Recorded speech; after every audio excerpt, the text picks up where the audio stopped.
Hello everyone. So in this particular video we are going to see how joint transformation work in Azure Data Factory. So we have a business requirement. So let us understand first and then we will do a practical. So what actually it is saying, like we have a blob storage. In this blob storage I have a two container. One is the employee container, second is the department container. So in one storage I have a two container, employee container and the department container. And in this container we have a employee CSV file and here we have a department CSV file. Now what we have to do, we have to combine these two data together, and whatever the final output will be there, that we have to store into the final location. So that is our requirement. So means whatever the two file you have, employee and the CSV file, employee and the department file, that file you have to combine and then you have to store into the final location which will contain the employee and the department both the information. So that is the requirement we have. I'll show you the data first. So this is our employee file. We have employee ID, name, salary, address, location, and this is our department in which the department and the designation is available. So if I'll show you, so this is the employee file and this is a department file. So employee ID and the user ID is one-to-one mapping. So based on that we can do a joining and the final output should be like this. Like we should have a combination of employee ID, name, salary, address as well as the department and the designation. So based on the user and the employee ID we will try to join, and based on that we will try to find out the department designation, all employee and the department information. So for that what we will use a join transformation. So let us understand and let's see how actually we can use a joint transformation. So this is my storage account. I have a three container. One is the input department container, second is the input employee container, third is the employee department container. As of now no data is available. So what I will do, in input employee container I'll try to upload a employee file.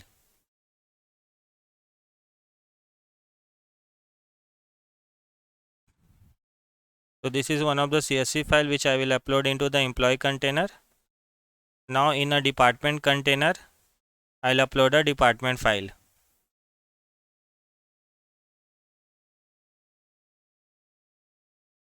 This is also a CSV file.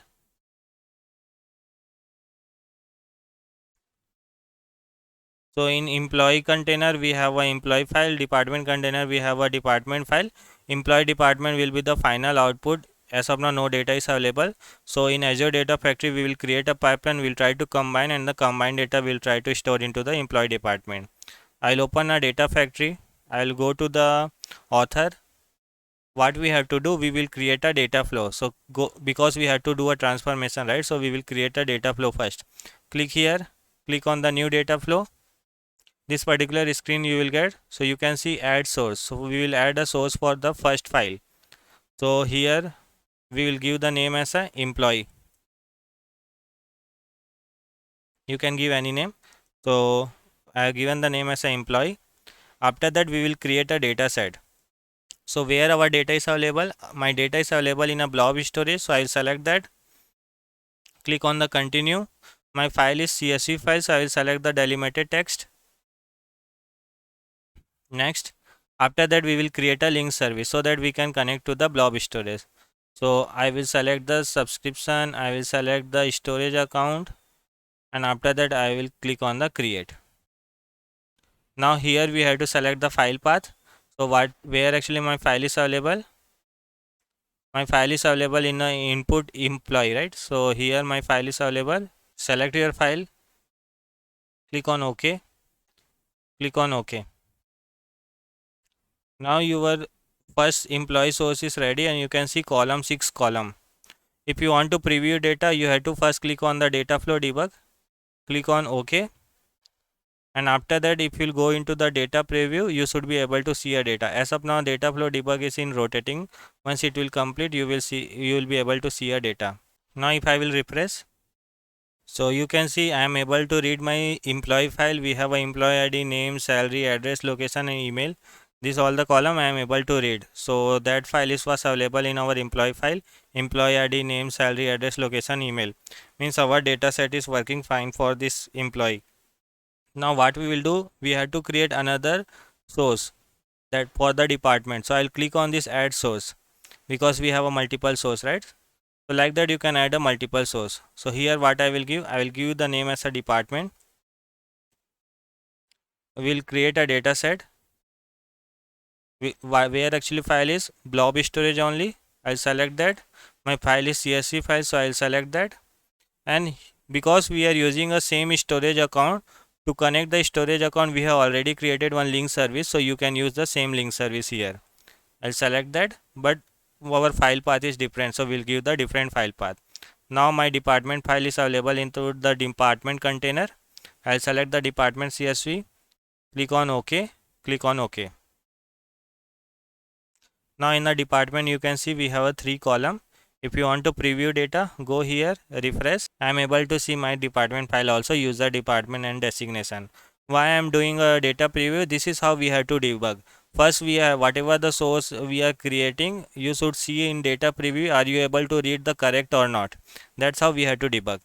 Now we have an employee and we have a department source. What we will do, we will try to combine this. So for that we will use a join transformation. So click on this, click on the join. Now in the join you can see it is asking what is the left stream. So left stream is employee. What is the right stream? The second is department. Employee and department we want to join, right? So now you can see employee and the department we have joined. Now in a joining we have a this kind of the joining available, like full outer join is there, inner join is there, left join is there, right join is there, custom cross join is there. So this all the joining option is available. As of now, which particular join we are using? We are using a left join. So I will select the left join based on my data. After that, based on which particular column I want to join. So if I'll show you, I want to join based on the employee ID column and the user column into the department. So I will select from the left table. It's not coming, so just click on this plus and go down, and after that you can remove. So which particular employee ID I will select here, and the department user. So based on the employee ID column and user I want to join, and this I can remove the bottom one. So what is the joining condition we are applying? Based on the employee ID column and the user column I want to join. Now if you will preview, I should be able to see my data, like the combination of all the data. So let's see whether it's working fine or not. Now you can see I am able to read all my file, employee ID, name, salary, address, location, email, and also the department and the designation information. Like this join contain 9 column total. Employee is having 6 column, department having 3 column. So I am able to combine my data. Now what I will do, I'll click on the plus and I will add my sync. Sync is a target location because here I want to save, right? Where actually you want to save? So for that we will create a data set, blob storage, as a CSV file only I want to store. Link service, we can use the same link service because we are using the same blob storage. And where actually you want to save? I want to save into the employee department container. Click on OK. Click on OK. Now here also you want to preview data, you should be able to see a data. Whenever you are getting stuck in any of the place, first try to use a data preview option to view your data. If you are able to view your data, then your pipeline is working fine. Otherwise you will get one error here itself. So that's how we have to debug. Now my pipeline is now ready.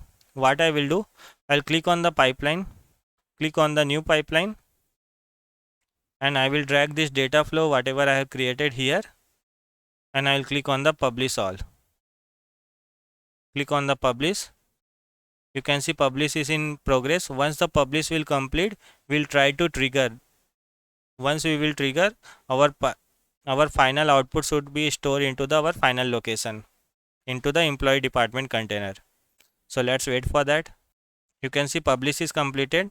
I'll click on the add trigger. Click on the trigger now. Click on the OK. Go to the monitor. Click on the refresh. You can see this is the pipeline which is running now. It is in progress. Now run is succeed. If I'll go to my storage account, if I'll go to the employee department, my file should be available, and you can see this is the file which is available. If I'll click here, go to the edit, if I'll click on the preview, you can see I have a combined file: employee ID, name, salary, address, location, email, user, department, and the designation. Means our pipeline is working fine. I hope you got idea, and that's it in this video. Thanks.